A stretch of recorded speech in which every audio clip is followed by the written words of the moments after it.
faites quoi là? C'est l'école professionnelle de la boucherie ici. Ouais, je connais. Mon père aussi le découpe le rôti le dimanche. Il peut le découper facilement car un boucher l'a bien préparé. Boucher, c'est un métier, ça pourrait être le vôtre. Non? Tu t'imagines boucher? C'est un métier aussi bien pour les filles que pour les garçons. Venez, je vais vous présenter au maître formateur. Nous allons vous initier au secret de la boucherie.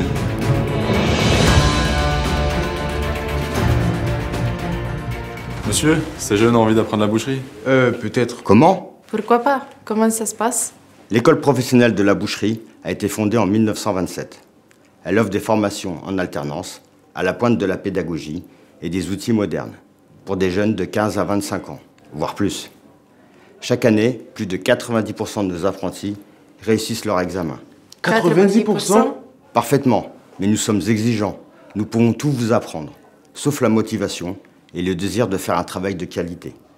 À l'issue de la formation, vous obtiendrez un CAP ou un BP en 2-3 ans. Avec ces diplômes, vous ne connaîtrez pas le chômage. Nos diplômés trouvent leur premier emploi en moins de 6 mois. C'est charmé. Quand on pense à tous ces jeunes qui font des longues études et ne trouvent pas de travail. Qu'est-ce qu'on fait pendant la formation? Bien sûr, il y a le travail de la viande qui demande de l'habilité et de la rigueur, mais aussi de la technologie, des sciences appliquées, de la gestion, des notions juridiques et sociales. De l'informatique, du français, des maths et de l'histoire géo. De l'anglais, parce que vous les méritez aussi. Et beaucoup de pratiques en entreprise. Et bien sûr, le PS. Ouais, mais alors, combien on va gagner?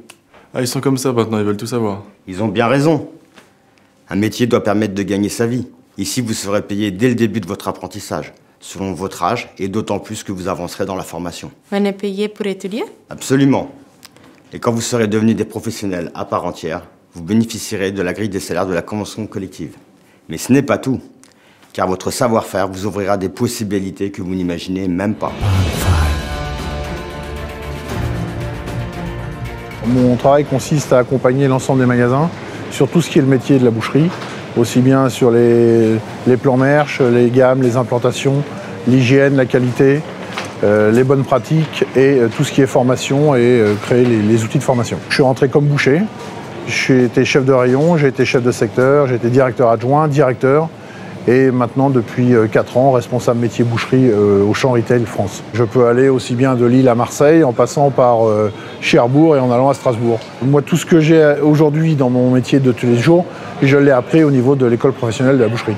Ça c'est une bonne école et c'est un très bon démarrage dans la vie professionnelle. J'ai une trentaine d'apprentis sur la région parisienne en boucherie à l'école de la boucherie.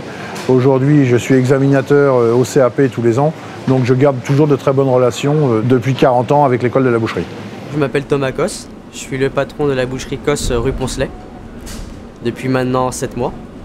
J'ai fait mon apprentissage en 2010, j'ai commencé par 2 ans de CAP.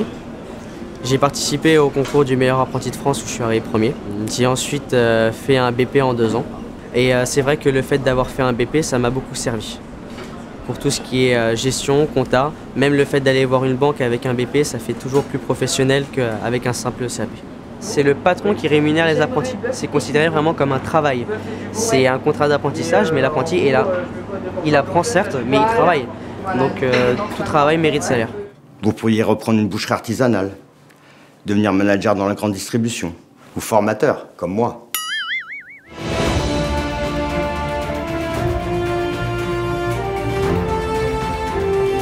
Et qu'est-ce qui vous a poussé à faire le métier de la boucherie?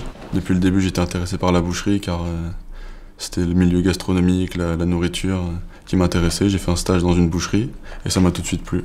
Moi, j'étais caissière dans la boucherie où je travaille actuellement. Et je faisais de nombreuses préparations comme ficeler les rôtis ou les plats cuisinés.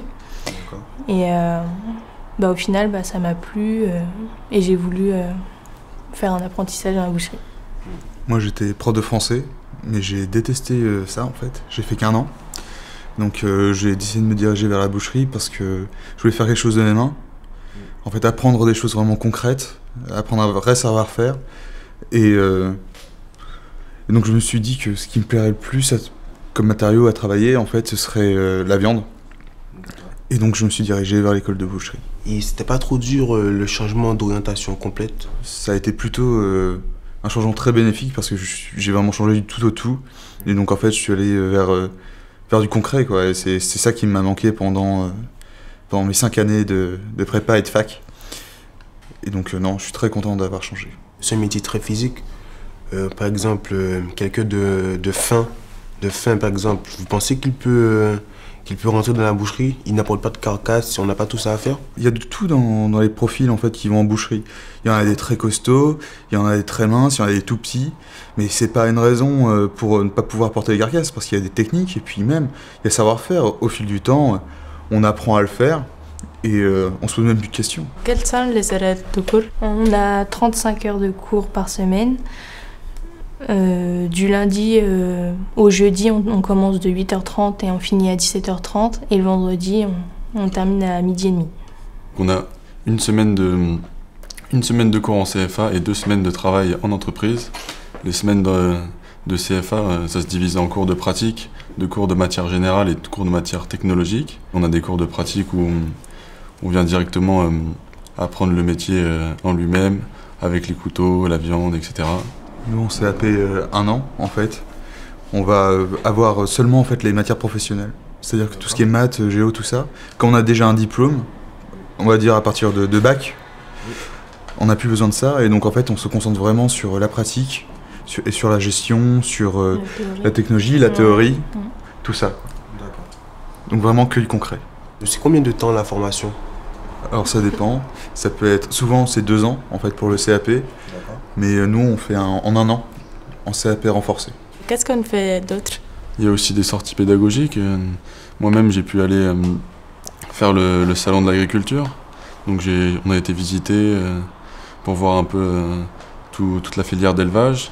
J'ai également participé au salon de l'apprentissage. Pendant la classe, la sortie prévue est à l'abattoir, ce qui va être intéressant parce que ça va nous permettre de voir comment en fait on tue les bêtes. Donc le début de la chaîne en fait jusqu'à nous, les petits détaillants. J'ai aussi fait une sortie cinéma dans le cadre des cours de français. C'était plutôt intéressant de sortir du CFA pour aller regarder des films. Est-ce que les formateurs ils sont disponibles après les cours pour nous aider à nous améliorer un peu plus? Ils sont toujours là pour nous aider. Ils viennent aussi visiter dans notre entreprise pour voir si tout se passe bien, s'il n'y a pas de soucis. Et ça, c'est un vrai plus. Au cours de la formation, est-ce qu'on a une rémunération? Oui, en fait on a une rémunération et ça dépend de notre âge et du niveau d'études qu'on a. Donc on est payé aussi bien au CFA qu'en entreprise. Si par exemple on est absent, on aura une baisse sur notre salaire. Oui, c'est ça. C'est motivant d'être rémunéré. Alors, du coup, tu es obligé de t'appliquer dans ton travail et, pour que le client il soit satisfait ou que l'école n'ait pas de mauvaises remarques sur ton travail. Par rapport à la fac, c'est sûr que c'est beaucoup moins la galère parce qu'on n'a pas à travailler à côté, on n'a pas à travailler quand un forcené l'été pour mettre de côté.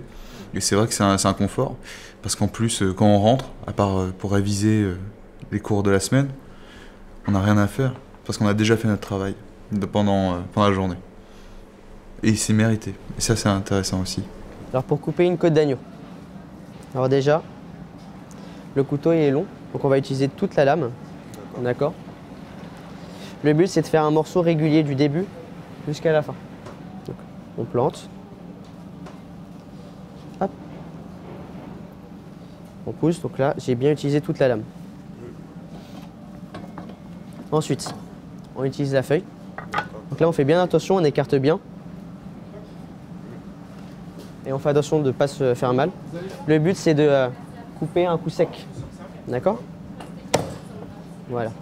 Là, vous avez une belle côte d'agneau, bien régulière. Et voilà, mademoiselle, vous allez vous régaler. Merci, vous travaillez là? Oui, pour vous servir. Alors on va se revoir?